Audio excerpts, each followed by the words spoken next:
Take a look around this 3-year-old 2-story craftsman home located close to the heart of NoDa, featuring an open-door floor plan with covered front porches upstairs and down.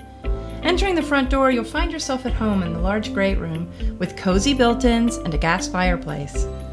The kitchen boasts granite countertops, stainless steel appliances, a range hood, and a pass-through bar. It's perfect for the whole family or an intimate dinner for 2. Just off the kitchen, you'll find the perfect spot for a home office or a playroom, overlooking the inviting backyard. In the back, enjoy North Carolina's year-round pleasing weather, entertaining in your private fenced-in backyard.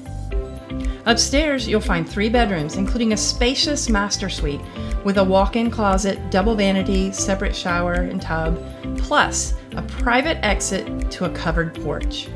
This amazing home is on one of the area's most coveted streets.